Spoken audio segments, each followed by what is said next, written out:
Loving Sairam and hearty welcome to you, Mr. Padmanabha Pai, to the studios of Sri Sathya Sai Media Center. You are someone who was fortunate to attend the 1972 summer course in Brindavan, the very first summer course. Please, can you take us back to those days and your memories of that beautiful occasion? Sairam. Sairam to all. It was in the year 1972, and it was in the month of April that we happened to be, the family happened to be in Brindavan. It was my parents' 25th wedding anniversary, and we were all in Brindavan in the morning. Swami came out for darshan. He spoke to my father, and my father told him about it.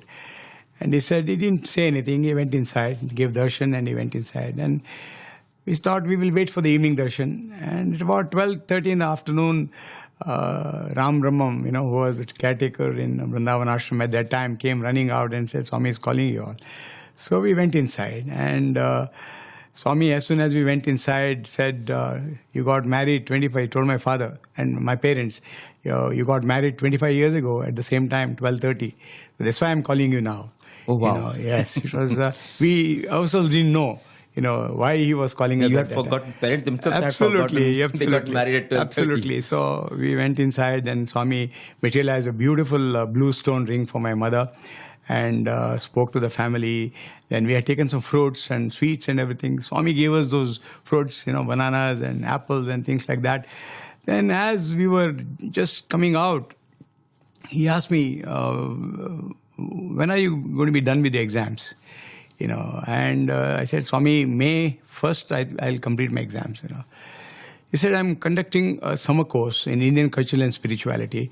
I want you to be part of it. Why don't you come after your exams? I said, okay, thank you. I took Swami's blessings, took Padnamaskar.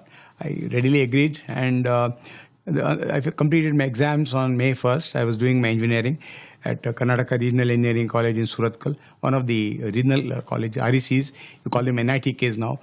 And I took the night bus and came to Brindavan. And I waited outside. Remember those beautiful fig trees? I stood outside with my bag and baggage. Around 8:30, Swami came out. And as he came out of the gate from a distance, he saw me. And before that, I had gone to the registration counter. They said, no, the registration is all full, And I just didn't know what to say. I just waited outside. Swami came, called me. And then at that time, I still remember, I just want to say, I used to wear a black string kind of thing. We used to call it Kashidar. So he just pulled it out of he said, what is this? Swami, I said, Swami Kashidar. He had a hearty laugh about it. And then one of the students, your commerce colleges started at that time in Brindavan. And he called one of the students who was running around, called him and removed his badge and put it on me. Oh. And that was a registration for me, And because Swami came out, all the teachers and organizers, everybody was looking at it. So they couldn't say no to me now. And they said, petrol pump ko jao, because there was breakfast going on. And he very well knew that I was very hungry because I had dinner the previous night at 7 o'clock before I got into the bus. So he told me, petrol pump ko jao. And then that's how I was admitted to the summer course. Directly he put the badge on you? Directly. He put the badge himself, so nobody could complain, Wow. And he said, petrol pump ko jao. I went inside and the hall was full, but they made room for me to stay. And I was there. From day one, I think I would like to stress this point that my entire life changed after I attended the summer course. That was a turning point in my life. We were going to Swami from childhood, no question about that. But the spiritual angle, I was never exposed to. We were always having bhajans at home, all kind of activities, but that my involvement was not to that extent after till I got to the summer course, because the kind of the routine that we had in the morning, Omkaram, Suprabhatam, and then yoga classes, and then all, and we had some of the top people to teach us various subjects you name the subjects, and we had teachers for it. We had Professor Gokak, one of the probably the finest speakers I've come across in my life. Some of the topics that he covered was unbelievable. And then we had Professor G.P. Rajaratnam. His talks on world religion, I still have the notes with me. Something is, the whole concept of world religions was, this is where I learnt about it. And then we had a lot of guest speakers. We had General Kariyappa. I still remember him saying, Swami used to just love him, I think. And he made him speak. And he was introduced as General Kariyappa. We have a VIP today. He came onto the stage and said, I am not a VIP, I am a VOC. You know what that means? He says, I am a very ordinary chap. Things like that. I still remember every word of that, And then we had, Swami used to go around, the classes were going on, and Swami would come, walk around the class, talk to students. This was the summer course not for the college students like he did later on. This was for the organization. All the first generation devotees I could call, or these children from across India. About, I think it was 300 and 300 boys and 300 girls from across India that they were there in the classes. For over a month. For a month, exactly for a month, from May 1st to May 30th. And a couple of things I would like to, very humorous things that happened in class. And some of the lessons we learned from Swami. He reprimanded us, the students who didn't behave. 2 or 3 incidents I'd like to share with you. The first incident was one afternoon, like 2:30, 3 o'clock. The food that Swami gave us was unbelievable. We were really wondering how we could eat all this and sit in the class in the afternoon. Half the class would probably doze off. And Joy Ice Cream Factory was right across, right on the hill there. And ice cream would flow like Ganga all the time. Afternoon, lunch, dinner, ice cream all the time. And then there was classes going on, and the topic was, I still remember, something on Vedas. And, the boys were all, and the students that were there in the age group of 18, 19, 20, 18 to 20, and too young to understand all those Upanishads and things like that. But we had a lecture going on that, and Swami came, walked right to the back of the class, and there was this gentleman, American gentleman, who used to take us physical instructions. We had physical instruction classes also. So he was sitting at the back, and on a good lunch like this, he was snoring to glory. Literally snoring to glory with a wide mouth like this. And Swami went near him, stood about a foot from him, materialized a plum that size, and just popped it into his mouth. Oh my God. And when this gentleman woke up, when he saw what was happening, a plum in his mouth, Swami with his red robe standing in front, it was a sight to see. He was literally speechless. Absolutely. His mouth he was speechless. Full. And people in the front didn't know what was happening. Everybody was, laughing and things like that. He said, don't talk, don't smile, don't... no noise. Then that was one incident. He was going around, even when the classes were going on. Absolutely. He would go around, once in a while he would ask, how is your father? Where is your father? And things like that. And another incident that happened was one particular boy, I think he got into trouble of some misbehavior. But nobody noticed it. Nobody knew what happened actually. So Swami came and fired him. Swami took him to task as the classes were going on. And then this boy was crying. He was one of the big guys at that time. And he was denying whatever Swami was saying. And Swami fired him. Then he started crying. He agreed what Swami told him and things like that. And that was the end of it. And then that same evening, every evening we had bhajans. All the students who were singers were made to be in the bhajan group and sit in the front and sing. Every day, 6 to 7 was bhajan. Then 7 to 7:30, Swami would speak to all of us. That was the daily routine. And Swami came out for darshan in the evening, went out for darshan, came inside the class. He was carrying a pretty big parcel in his hand, and everybody was wondering what it was. And he was walking around the class looking for this guy whom he had reprimanded in the morning. He called him. Gave him the packet, asked him to open it. He opened it. There's a beautiful mouth organ inside. Oh. Beautiful, a big one, and Swami knew he was playing the mouth organ. So told him to come with him, took him all the way to the front, to the bhajan group, made him sit there and said, from today, you're going to be playing the mouth organ for the bhajans every day. Wow. That was another incident. He was channelizing that boy's energy. Absolutely. Wow. And then the third incident was, I think one of the boys smoked right behind the toilet blocks in Brindavan, the old toilet blocks at the back. He smoked in the morning, and Swami came and said, don't smoke. Swami, I don't smoke. He says, no, you smoked this morning. And again he was arguing with Swami. Swami, in front of all of us were there. Swami materialized a photograph, a Polaroid picture. You know what a Polaroid picture is? And that picture, this guy was standing there and smoking. And when he was smoking, there was a cow at the back. Even that cow's picture was there in that Polaroid picture. Exact. Absolutely. The time he smoked, everything was there. The time, or even the time was written on that photograph. Wow. And then he fell on Swami's feet. Swami, I will never smoke in my life, and things like that. I mean, he made all of us see that, because he wanted us to strictly follow that thing, don't smoke, kind of a thing. Another incident I would like to, very moving kind of an incident. Mother Easwaramma was there all through the summer course. She was from day one. And one of the days, between May 1st and May 6th, we unfortunate that we lost her at that time on May 6th. So during that period, one of the boys was standing outside the class. She came in the morning and saw the boy and asked him, why are you here? She said, Professor Gokak asked me to stay out of the class because I was talking to somebody in the class during his lecture. So he said, don't come into the class, stay outside. From tomorrow you don't come into the class. So yeah, I'm meeting up. What she did was, she stood with him. Mm-hmm. And she was, every morning, Professor Gokak would walk in around 10 o'clock to the class.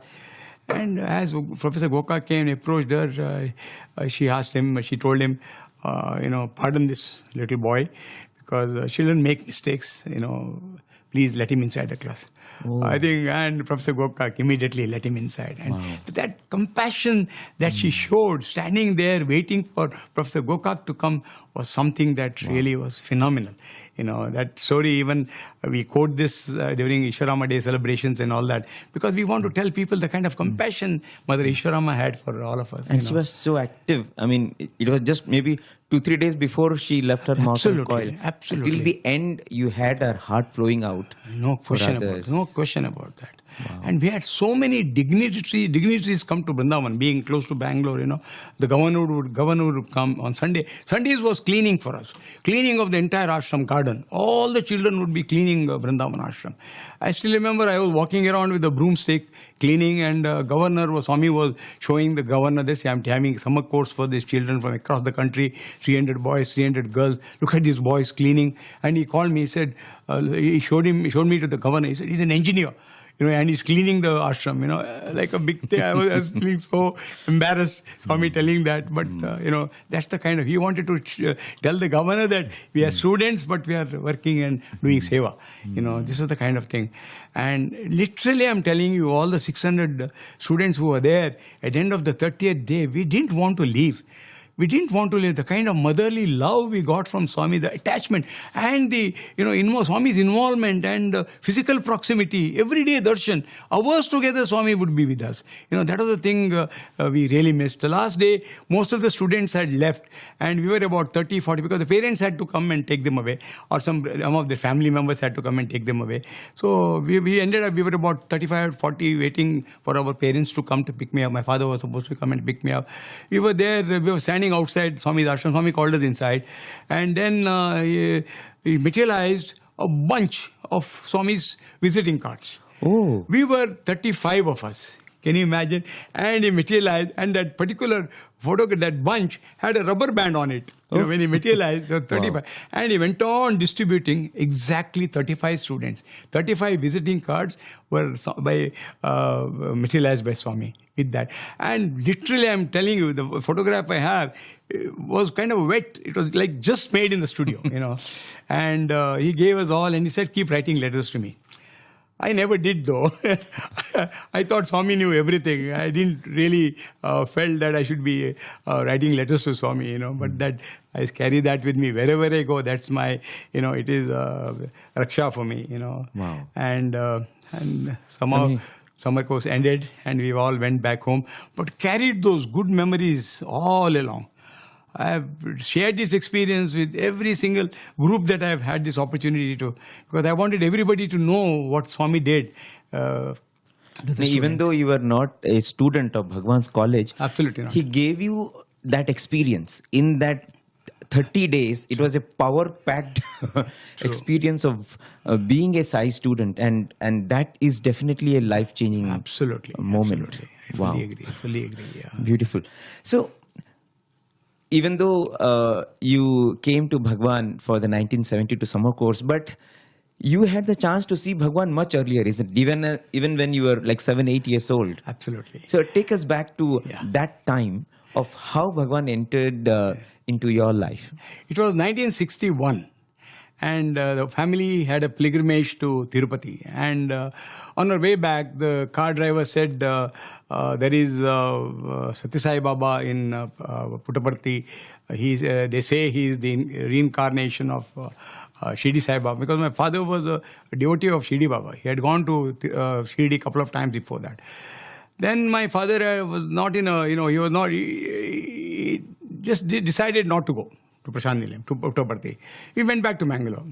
Within about a month, my grandfather, my father's father, he was sick and he was diagnosed with gangrene in one of his legs, and his leg had to be amputated. My father's first cousin, doctor, he was the principal of the local Kasturba Medical College, Dr. MP Pai, he was he said, I have to amputate the leg. There's no question about that. We cannot do without it, And there was a lot of apprehension as to whether he will survive that operation and things like that. He was hardly 57, 58 years of age.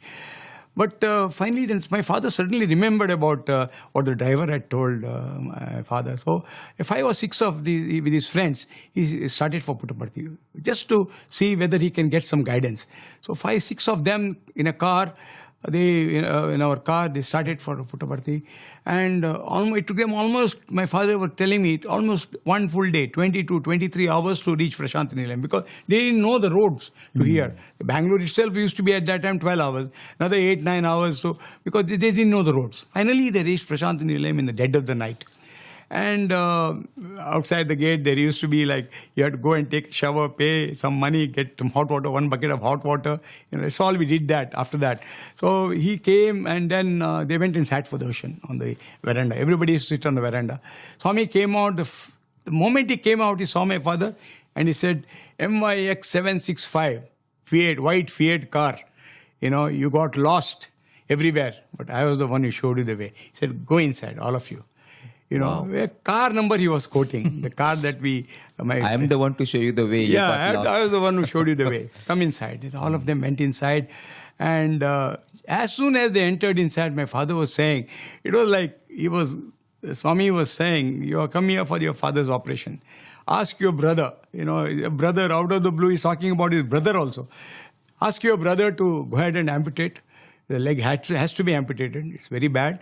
You go ahead and amputate, tell your brother and tell your father that I'll be there near the operation table, right through the operation. I will guide your brother in the operation. These are the instructions Swami had done. So he gave prasadam to everybody. And so there was not an opportunity for your father to tell anything? Nothing. They did not even say where they are from, why they have come, nothing. And Swami went on, all the details. And then, so at that time, I still remember Swami would give everybody a small photograph, Swami's photograph, and a bhajan book also. So the rest of the people, as they were leaving, they all went inside. Swami called my father inside, all alone, and gave him bhajan. He was the only one who got the bhajan book and the photograph. And then he said, next time when you come with your family.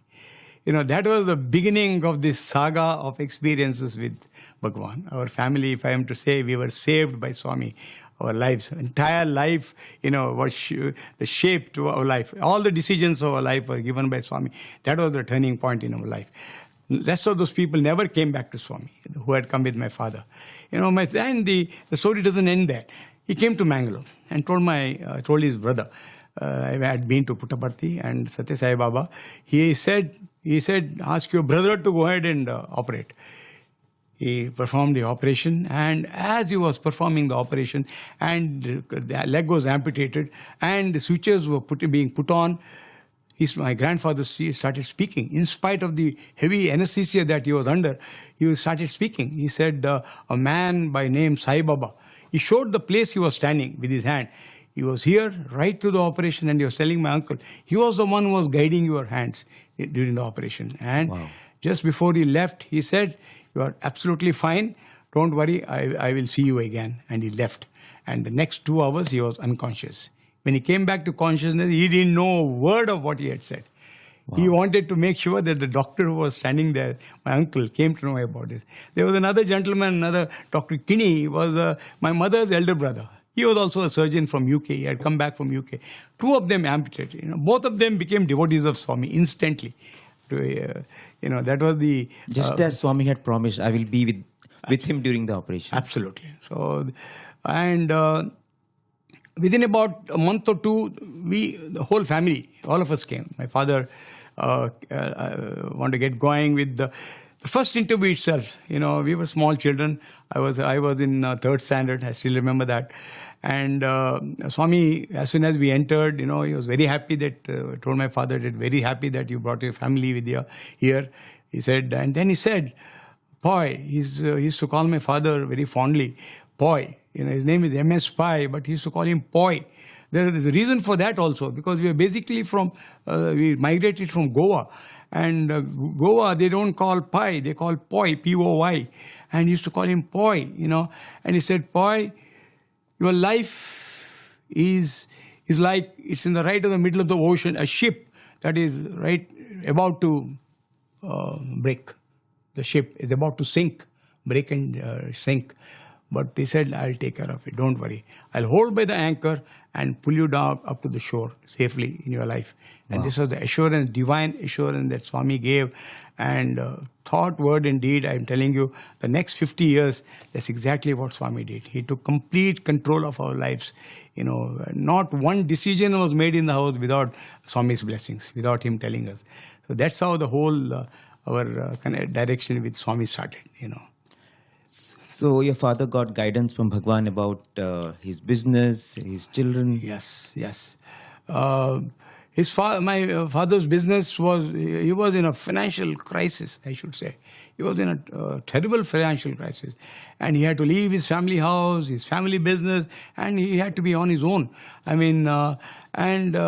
Thinking back, at that point, maybe my father was upset, but thinking back, he always used to say, I'm so fortunate that it happened in life because I found Swami. This was the positive thing that he took. That adversity was the opportunity for God to enter into his life. Absolutely. I know. He always used to say that. Such a blessing for me because I found Swami. And I got to Swami's blessings, So our entire lives from then on, everything, when it came to our education, I was in my 9th standard at that time. And we were here for, my father wanted to talk to Swami about my sister's alliance. And the moment we entered inside, he started telling my father, we have the boy is in Bombay, he said. You go to Mumbai, Bombay is an ocean. How can you search for a boy in Mumbai? But Swami said Mumbai, so they went to Mumbai. We had a lot of relatives in Mumbai. So he went to Mumbai and then started telling people that, do you have any devotees of Swami? And Swami mentioned that the boy happens to be my devotee. So they were looking for a boy who would be a family that was devotees of Swami. Then he went to 2-3 places and nothing clicked.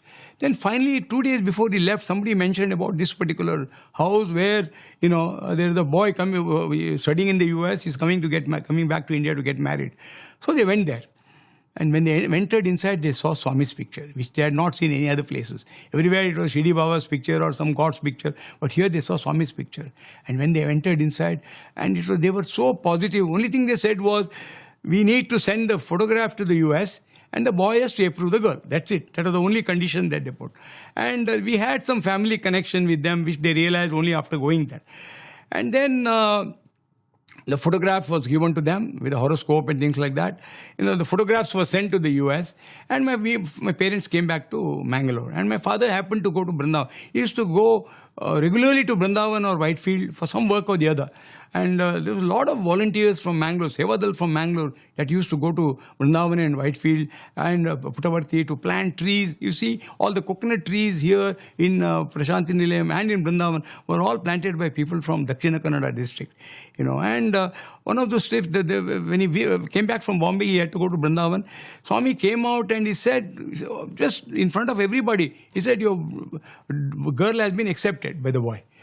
My father was shocked. And that night he came back the next day. He came to Mangalore. By then we had received a telegram from Bombay, from the boy's parents. The girl has been accepted and please come to Bombay for further discussions. I mean, they moved so fast. And my father came in and was telling us that Swami said the boy is accepted. We are showing him the telegram here. At that time, you had no mobiles. You had to wait for somebody to come or book a trunk call and things like that. Anyway, then they went to Bombay. And when they went to Bombay, Swami happened to come to the Dharmakshetra, for the Dharmakshetra anniversary. He used to go every year at that time to Dharmakshetra. So he was in Dharmakshetra. My father thought it was better to take them along and go to Dharmakshetra. And in that huge crowd, 20, 25, maybe more, I don't know. They were sitting, my father and the would-be boy's father, they were sitting together. Swami saw them, came there, materialized vibhuti for both of them, wow. And said, go ahead with the alliance. And what else can they, from then on, it went on so smoothly. The marriage took place. When it was time for the marriage, an incident took place. My father had not, the uncle of mine was also a very close devotee of Swami, Mr. Mukunda Prabhu. He always used to be there, he wasn't a volunteer here. And my father sent an invitation because it was hardly a week before the marriage and Guru Purnima, and my father sent the invitation through him to Swami. Mukunda Prabhu gave Swami the invitation. Swami fired him. How can Pai not give me the invitation personally? How can he send it through you? He was so upset. So he sent a huge telegram to my father. Again, a telegram. Dead of the night, the telegram came. Swami wants you to be in Prasanthi Nilayam for Guru Purnima. So my father started again, went for Guru Purnima. Swami was just getting Amritam. He put his hand, he got his Amritam. Then that night, evening, Swami called him, Mr. Prabhu and Justice Joyride, the three of them, my father, I still remember that, to Swami's room upstairs.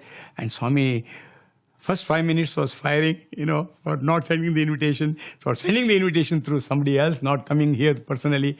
And then it was all love and so much of love. He says, not like that.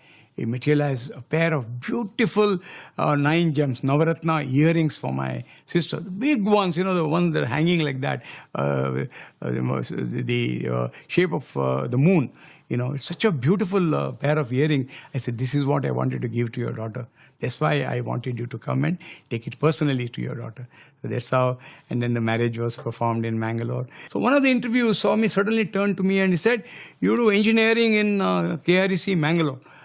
And I was not, I was worried when he said that because I am not a distinction student, always a first-class student. And, RECs and IITs, you have to have distinction and all that. You did not have entrance exams at that time, but you went by the 12th grade or PU scores.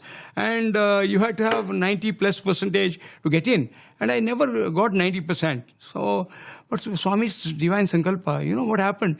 When I finished my PU, there was a total glut of engineers in India. And there were no jobs available for engineers. And the percentage of marks for intake came down in the first list from 90 to 80. The second list, it came from 80 to 70. And I had 78% marks. So I got into KREC, That was such a blessing, getting into a premier institution. It was soft. Divine sankalpa, nothing else. I never did not, in my wildest dream, I thought I would be an engineer because I was not a very, very bright student, as a matter of fact. This is when I finished my engineering. About a year before that, he said, you go to the US and do MS. You do MS in engineering. And I started applying. At that time, you had no emails and things like that, isn't it? You had to literally request for an application, then the application would come, you fill up the application, send it back. Going back and forth took almost a year. And finally, I got admission. When I came to Prasanthi Nilayam, we had an interview. Swami said, no, you do MBA now. Don't do MS. apply for MBA, you will get a seat, you do MBA. So the whole process went on. In the meantime, I joined my father's business. For a year or two, I was in Mangalore. 74, I completed my engineering, and I was in Mangalore. I applied for my master's in business administration in quite a few colleges. I got admission into 3 colleges, went to Chennai, I got my student's visa, and I had to choose between the 3 colleges. I put a lottery. I wanted to know, sit in front of Swami, and took a lottery. And it said University of Hartford in Connecticut. I said, okay, this is a college for me. I chose that, went to the US with I-20, got my admission into the college and things like that. Then when I went there, then I realized why, when I took the lottery, I got this particular institute, a university, because that was one of the places that had the largest Sathya Sai centers in the US. The Sai centers in the US. An American couple by the name Cleggans, they were husband and wife, they were running the center, and it was practically 99% of them were Americans who were there. And most of the centers you go to the US, you see a lot of Indians. But here, Hartford, maybe there were not too many Indians at that time. And most of these devotees who were coming to the center were Americans. And the day I called him, he was so happy. He immediately came, picked me up, took me to his house, and then he said, we have been praying to Swami. We wanted somebody from India to come and teach us bhajans. The Indian bhajans, Chitta Chora, Yashoda Ke Bar, all those bhajans. And they were all singing American bhajans and English bhajans, but they always liked these Indian bhajans, and they couldn't pronounce those words properly. So the next 1 year, I was going to university, but I did not miss the center even for a day. Every week, the center I went, and over the weekends, we had bhajan training sessions. I used to sing in my Mangalore center at that time, and from childhood, we have been singing, so I'm not a great singer, but I could teach people how to sing bhajans. I did that. And I completed my master's in business administration with marketing and international finance, 2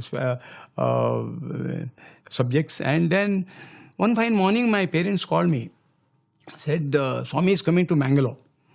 And I said, I don't think I can come because my visa doesn't permit me to come. I said, I was feeling very bad that Swami is coming to Mangalore and I can't be there. But when he came to Mangalore at the airport, he asked my father to sit in the car in front. He said, sit in the front.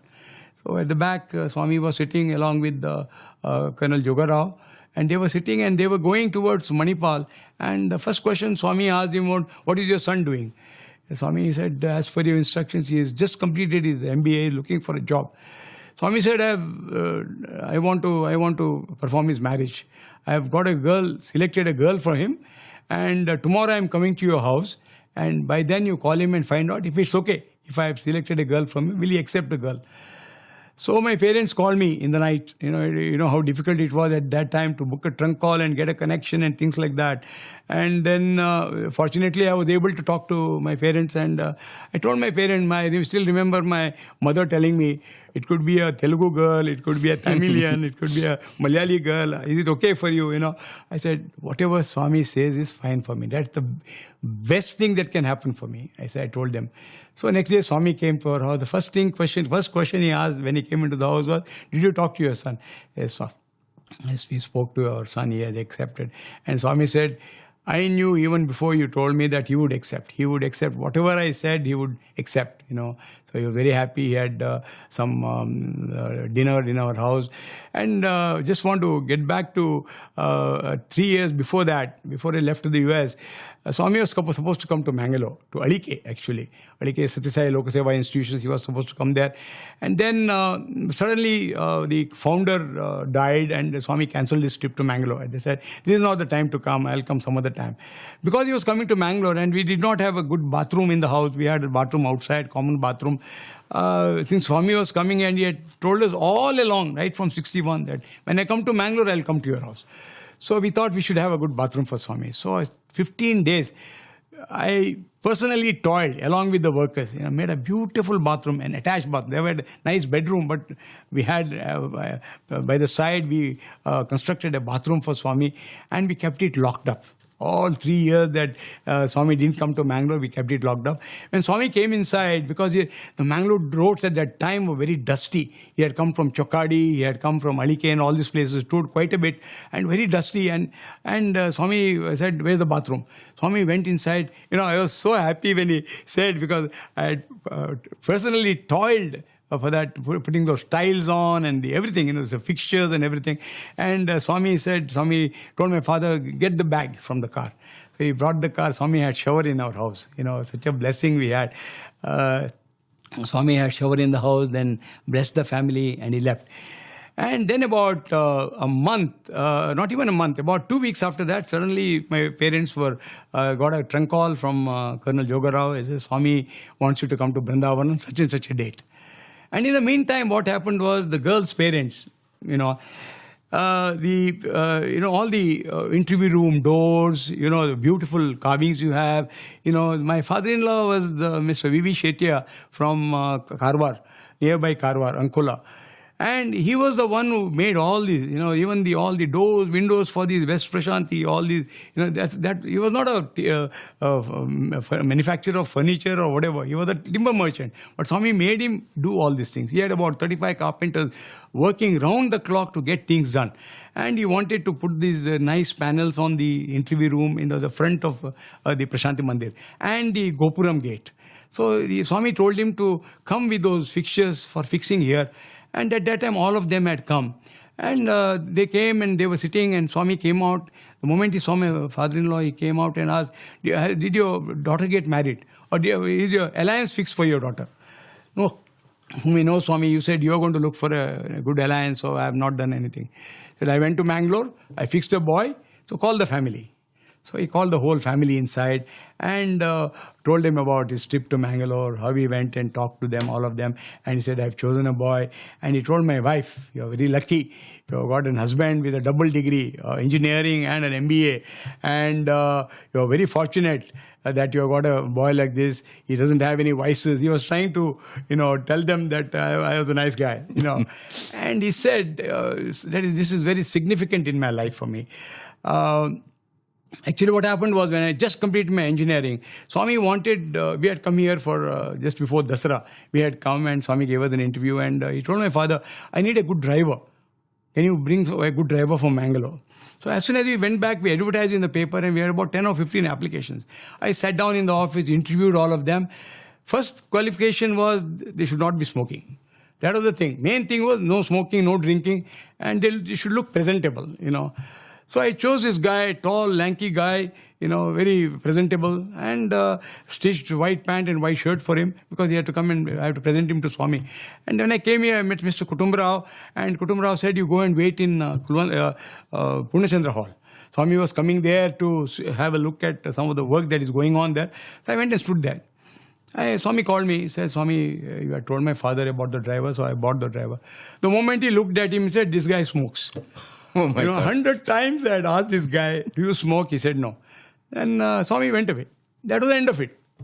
I went outside and asked this guy, "Do you smoke?" He says, "Once in a while I smoke." He had to go back. So I stayed here for a month because I had just finished my engineering. I wanted to spend some time. I was living all alone here. Then at that time I had given a letter to Swami. "Swami, can I be your driver?" I had given me a letter to Swami. "I would like to be your driver." And I left. After a month, after Dasara, I went back home. So he was telling them that this boy had come to me after his engineering. He wanted to be my driver, but I told him that I don't want you to be my driver, but I will be your life driver. That was so significant. I just couldn't believe Swami said that. He said, he will be my life driver. And I'm telling you, my entire life, if I go back, every day I can think of everything is taken care of by Swami. That promise, that sankalpa that he had made at that point, every word by word that has been kept true for me, Swami. Then the Swami called my parents and her parents. I was not here. I did not even seen the girl. I didn't even know who they were. Swami called them to Brindavan, performed the engagement, in absentia engagement. In my absence. And next day they called me and they said, "You are engaged."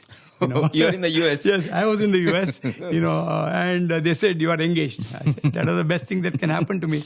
So our marriage was fixed. Swami said, I will fix the date for the marriage. It takes some time because the boy has to come and things like that.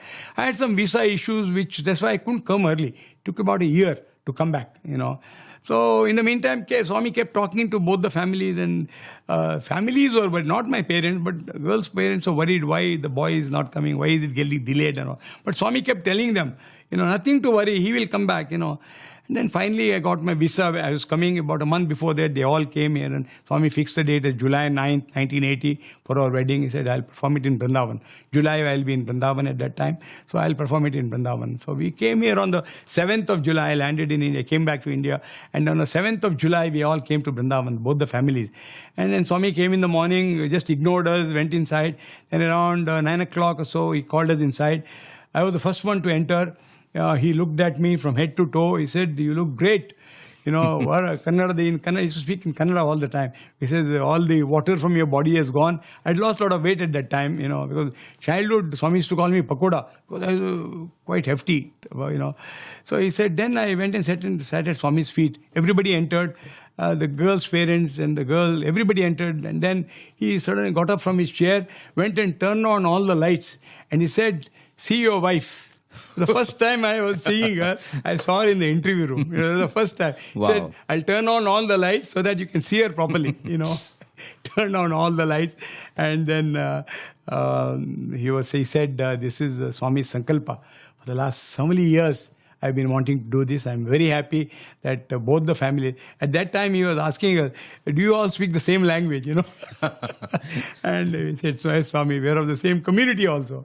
But only thing is they are from North Canara district and we are from South Canara district. That is the only thing. Because, again, language of the heart. Yes. That was the main thing, Swami. He did not even ask which community you belong to, nothing, And then... he said, I'll call you back in the evening. Evening, he gave us, everybody, so many gifts, saris, this, that. Then he said, 8, tomorrow is Ashtami. Tomorrow, no activity, nothing. 9th morning, you all come inside. So, early morning, he sent me my Angavastram. He had not given it to me. See how he remembers. He had given me dhoti, but he had not given me that towel. Early morning, 6 o'clock, Kote Lakshmi Narayan was here at that time. He walked into our quarters and he gave me that. And we all came into Swami's place. And from there, in a procession, we went to the Kalyan Mandap in Brindavan. And then at that Muhurtam time, Swami came and performed a wedding, materialized tali for my wife. And he asked her to kneel down and told me to tie 3 knots on that thing, on the tali. Then he materialized the ring and holding my wife's hand, he put it on me. It was a electrifying kind of a... the moment he walked in and, within about 10 minutes, the whole ceremony was over. Then he said, after the program, the ceremony, you all come inside. Some homa and all that had to be performed. Some rituals were there. You had to come inside. We all went inside. Then, that is one thing I felt so good. As soon as I entered, he told me and my wife to go to the room inside. The first room inside, and made us sit there. We have a thing called a Graha Pravesham. He made us sit there for about 10 minutes on the sofa. Then he asked us to come outside. We had lunch. We had grand lunch in Brindavan. And the marriage ceremony was over.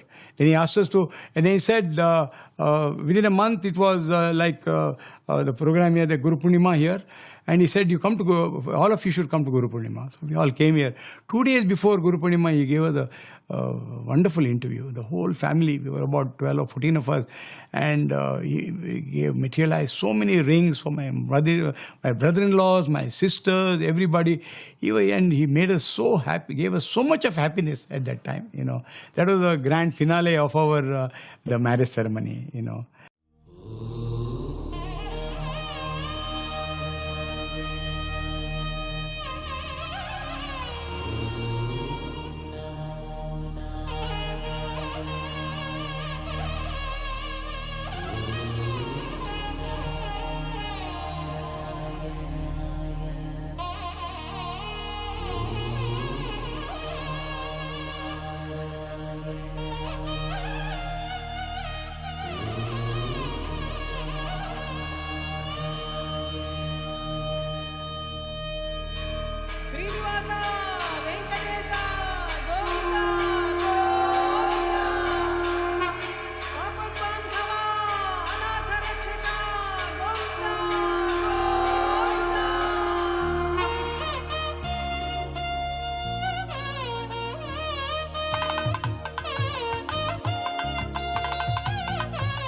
So that's how my... So you went back to the US after Yeah. Then I went back to the US. 1980 December, I went back to the US. And 4 years, we got involved, myself and my wife, we got involved in the Seva activities, the Bal Vikas, everything in the US. Where so many centers around, we used to go. Dedicated centers, Swami Sathya Sai centers in the US. Maybe it was not as organized as it is today, but we had centers at that time everywhere. We had retreats. Retreats were a hit. Every year they would have 1 or 2 retreats in the mountains, and a very serene atmosphere with a nice lake in the center with clubhouse. The houses, small wooden houses across. All of us would go and stay there, have Nagar Sankirtan in the morning in the very serene atmosphere. Things like that. We got involved. And after 4 years, 1984, July, it so happened that I wanted to show my wife the university that I went to. So it's been 3 years, 3.5 years since she was there. I did not have an opportunity to show her. So I came back to Hartford and stayed with that same couple who gave me, they were like my foster parents, they took care of me. I stayed there. That night, 4 o'clock in the morning, of course, we slept, we were talking whole to like midnight, and then slept off. 4 o'clock in the morning, Swami came into my dream, and he commanded me in English. He said, go back to India and join your father's business. And gave me pass. He said, take Padnamaskar. That was a significant kind of a command. Because my father was running the business here, and he was feeling very lonely, and he was feeling it was his 60th year, it was 60th birthday. And he said, he told me later that he was feeling that either I should come back to India or he would wind up the business. We had about 25, 30 people working for us for a long, long, long time. I thought, and this command of Swami, I couldn't refuse at all. It was so real, so more clear than a dream. It was a vision kind of a thing, And the command in English, I don't know, because maybe I was in the US, he never spoke to me in English, but that day he spoke to me in English, always in Kannada. So the first time in English, go back to India and join your father's business.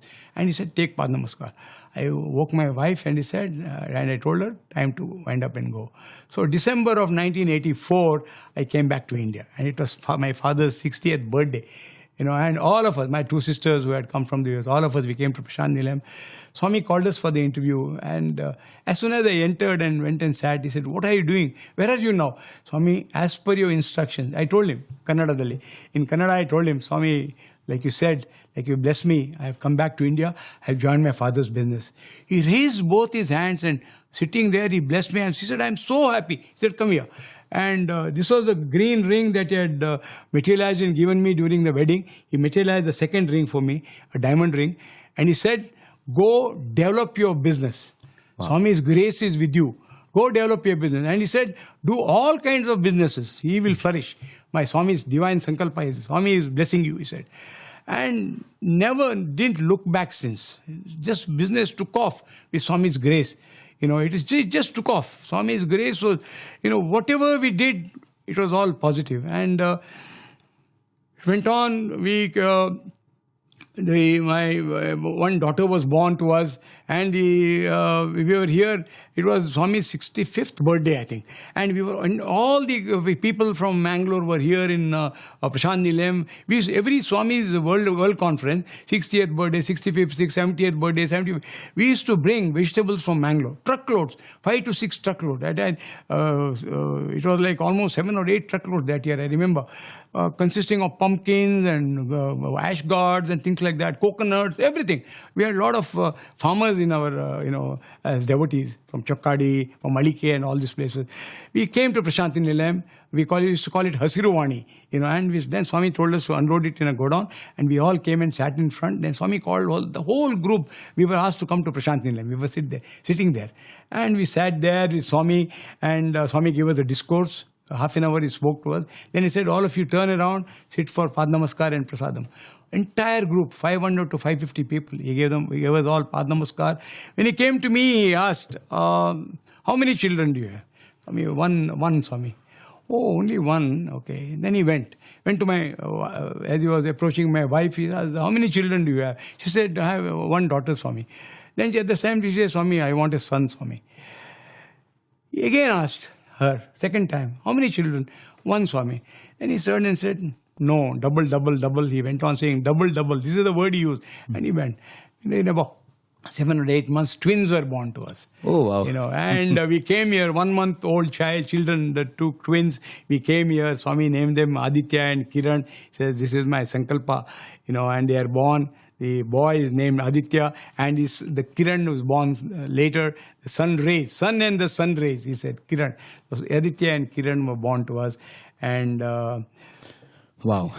I mean, so every little detail of your life has been taken care of, and at every step he has guided. And at the right time, when your father needed help, he asked you to come back and look after the business, then blessed you that let the business grow. Can I ask you, as a Sai devotee, over the years, the business has grown. How was it running the business as a Sai devotee? Because there are so many principles that Bhagawan is very particular about. How you do your business, you have to be different from any other person when it comes to your principles. So how was it running the business as a Sai devotee? It's a huge challenge. I'm telling you, as a businessman, it's a huge challenge to run your business ethically. And that's exactly what you need to do when you are with Swami. When you are in the Sai organization, or if Swami's grace should flow onto you and your business, you better run your business ethically. There's no question about it. And there is so much of hardship that comes with the conducting your business ethically, but it's worth it. It's worth it. I'm telling you. And Swami would always ask me every time I came here, when I was running the business, how is the business? He would ask me, Swami, by Swami's grace, things are okay. He used to tell me. He told me once, I watch your business like this. He took his hand like this. I keep watching your business. We had constructed a new godown at the back of my premises. And when we came here, Swami, I'm constructing a new godown. I told him, yes, I can see it. The painting is going on now. Actually, they were painting. Oh my God. Actually, they were painting. And Swami said, don't worry. Swami's blessings are there, And all the statutory requirements of the firm. Business has statutory requirements like taxation, the local taxes, the state taxes, the central taxes, the provident fund, the ESI. Everything is done meticulously. And the best part of the thing is the attrition rate of my employees is literally, I could say, zero. Very few people leave the job once they are hired in our firm, because they can work with tremendous confidence, because they're working in a firm that has the highest ethical standards. Wow. That's one thing that I would like to emphasize here, because that's very few people leave. Only maybe when they are old, they retire, but they work with a lot of confidence. So they've been with you for 30 years? 30 years, 40. I have a person who has been working with me for 46 years. I hate to send him home, because the business runs because of them. We give them so much responsibility. And we are there. I don't need to do micromanagement. I need to do only macro management, practically, because they are all to me, they are my family, extended family, and because of the ethical standards we have in our business, the whole town, the reputation of the business is what counts ultimately. People know that they cannot go wrong by doing business with me. That is the confidence that people have in us, and it's all because of Swami. And people quote, he is a Sai devotee, he can't do wrong. And wow. This is something that every Sai devotee should, think about when he is conducting a business or his profession, whatever profession you are in. As long as you stick to your principles, we are talking about Code of Conduct. We are strictly following our, the divine charter. We can't just speak unless we practice, isn't it? So that's why I feel we should practice in our businesses. And with a lot of confidence, I'm saying, I can sleep well because I'm doing business ethically, and I'm not. Of course, we have because of that we get into trouble sometimes. Because you're too transparent. But still, it's a challenge. At the end of the day, Swami takes care of it. That this is what Swami will approve, and he'll be there with you. Absolutely. He is with you. Truth is Swami. Swami is truth. And truth is there, Swami is going to be there. Satya, if you walk the path of Satya, Satya Sai is with you. Satya Sai is with me. All along, all the way. Wow. And now you're part of Sri Sathya Sai Seva organization as an office bearer, as the state president. How did this happen? When we went to Kodaikanal, I took my family because summer holidays. My parents didn't come with us. Myself, my wife and my 3 children, we went to Kodaikanal. We went and sat there for darshan in the evening. We went from Bangalore. We reached in the afternoon. Swami came out and from for darshan. He said, "When did you come?" "Swami, this morning, Swami. Just now, just got here, Swami." He asked me a question, kind of, "Why are you here?" kind of a thing, Yake bandidi. Said, "Swami, I want you to bless my children," I said, the twins. They were too small, but I said, "I want you to bless them." They said, "Oh, okay," he said. And we were there for 4 days. At that time, summer, Kodaikanal is very difficult to get accommodation. But we managed, and we had only 4 days, 3 days and 4 nights. And the last day, the previous day, Swami, the day we were leaving, Swami asked, "When are we leaving?" I said, "Tomorrow, Swami." I said, okay, he said. The next morning, he called us for an interview. And when he called, the both of us... So I told Swami, we want to get involved in the organization. We want your blessings. We want you to... And at that time, Swami said, both your parents, father and mother, are so much involved in the organization, and I want you to take care of the business now. Whatever you can, you do, but don't get involved in the organization right now, but you do your business. And whatever work your father does, 50% credit, I'll give it to you. Swami said, wow. 50% punya you will get. Because you're enabling father to do absolutely. I said, my father can go anywhere. Days together, he would not come to business. He would be in Prasanthi Nilayam, he'd be touring his areas. He was in charge of 4 districts at that time. And Padayatras from Mangalore, all this kind of thing. And he said, 50% credit, I'll give it to you. So I was taking care of my business. Then the whole organization structure changed, and they started appointing district presidents everywhere. So my father had to retire, and I was made the district president of Sathya Seva organization. I did that for almost 10, 12 years. And then recently, not that I'm after any positions, or you can, in the Sai organization, the ultimate thing is you need to serve. And it doesn't matter whether you're doing it with the position with a position, or you're doing it as a devotee, an active worker. But our All India President called me one morning and he said, we are going to split the Karnataka state into 2, north and south, for easier management. The vast state is so vast. We have done it in some other states. So is it acceptable to you? I said, whatever you say is fine, sir. Then he told me, give me details of the district that you would like to manage and things like that. So myself and my counterpart in Karnataka South, Mr. Venkat Gosavi, we sat down, we decided on the districts that I was going to handle. So I take care of Karnataka North districts. It's vast. Very vast. 19 districts I need to travel. Unfortunate that we couldn't travel because of the pandemic. We started last March, but again there was a lockdown, and things like that. But I'm so happy that all the devotees, all the office bearers, state level office bearers, district level office bearers of my Karnataka North are giving me tremendous kind of a support that is needed to run this organization smoothly. And my job as a state president is to motivate them. And I will never say no to the kind of programs that say we want to hold in our district. I will never say no, because they're planning it, and the execution is so beautiful. I just want to quote a couple of things that we did. Recently, last year, during birthday time, we had these house-to-house bhajans. We started off in a small way, and within a month, you will not believe, there were bhajans that were held in about 1.5 months. We had bhajans in 6,000 homes in northern Karnataka. 6,000 homes. Every day there were 5, 6, 8, 10 bhajans going on simultaneously. 6,000 homes we had. Home to house bhajan. And it was a pandemic, and people couldn't go from one house to the other. But they were family was sitting together and doing bhajans in 6,000 houses we did. Recently we had a beautiful Veda session from the Aradhana Mahotsava to Guru Purnima. Entire state of Karnataka, both the north and the south got together. We had this Veda chanting from 8 to 9 every morning. We were chanting Rudram, we were chanting Purusha Sukta and Durga Suktam. Every morning we were chanting, and 3 bhajans after that. Then that was the program. 77 days we did that.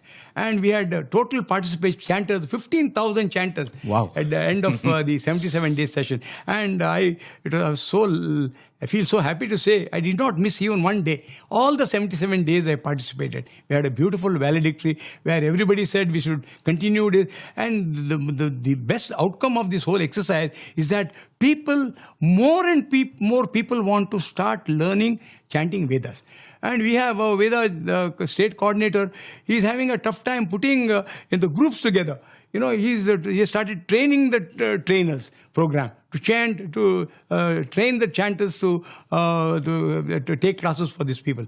Online has really helped, I should say. Even though people can't move, but online chanting or the training is really... Small groups of 20-25 people in each district are being trained. They have a national Veda coordinators put a beautiful module together, and as per that, they're chanting and doing Seva.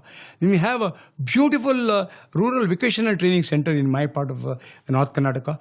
A kind of work. The 50 villages in and around that RVTC have become Sai villages. I went there, I visited that place. I felt like staying there, literally staying there. The kind of work that is going on there, all those people, those villages are so much involved. All of them have become Sai devotees. Now my Seva is going on. About 50 people have come from those villages here to do Seva. They're all the people who are working there are so highly motivated. They are spending so much time to do Seva in those areas. And all those ladies who are getting trained in the IVTC are getting good placements after their training. Their hands-on training that's going on, stitching, all kind of, it is a rural vocational training center. And this is something for everybody to kind of emulate and start such vocational training centers. We want to do that. That's our plan, to have more such centers across Karnataka. Wow. Yeah. Amazing. And especially in these COVID times, people engaging in Veda chanting, bhajans, you need positive energy. You need people to divert their mind and reduce their fears and fill themselves with God's grace. And I think these are activities which will keep up their spirits. And of course, as you said, there is so much enthusiasm for service. You have to only sort of channelize them. That's it. Sir. Yes, that's my job as a state president. Beautiful. Amazing, sir. Kannada, they say all these positions are nimitta matra. Just for the sake of having it. You need somebody. You need some leader. But your job is to take people, everybody with you. Love all, serve all. The more you love them, more kind of, you motivate them, the more they're going to perform. They go all out, I'm telling you. The kind of, the state president, they feel is a representative of Swami. Literally, when we go to the villages and all that, the kind of, the way they behave, I tell them, I'm also an active worker like you. I'm also a Sevadal like you. This is what I have to tell them. It's really, I feel so excited. I think this lifetime is not enough for me to do the kind of the opportunities that we have, and we need to perform. Swami has given us so much in life. Unless I do this, I think my life is not complete. Amazing, sir. You wanted to serve. Swami said, you do the business and let your father continue to serve. Yes. And now the time has come when you got the opportunity to serve, and your son is now looking after the business. My son has joined the business. Swami gave him a dream about 5 years ago. He said, Swami, what should I study? He said, do like your father. So literally, like my father did, let me take care of the business, and he took care of Sai work, Swami's organization. And here, again, my son has moved in and he's taking care of it, taken complete control. Again, Swami, for everything it's Swami. We pray to Swami, and then he allowed me to take care of the organization. I'm involved in the business, but not 100%. I take care of all the statutory requirements, taxation and all that, but I have a free hand to move wherever I want to go as far as Sai work is concerned. Serve Swami to your heart's content. Absolutely, absolutely. Beautiful. And I think the most amazing thing is what Swami told you before the marriage, that he is the driver of your life. Absolutely. And I think that is what continues. And I only pray to Swami that, this beautiful, exhilarating journey with Swami continues, and you spread his love and always live in love. Thank you so much, sir. Thank you. Sai Ram.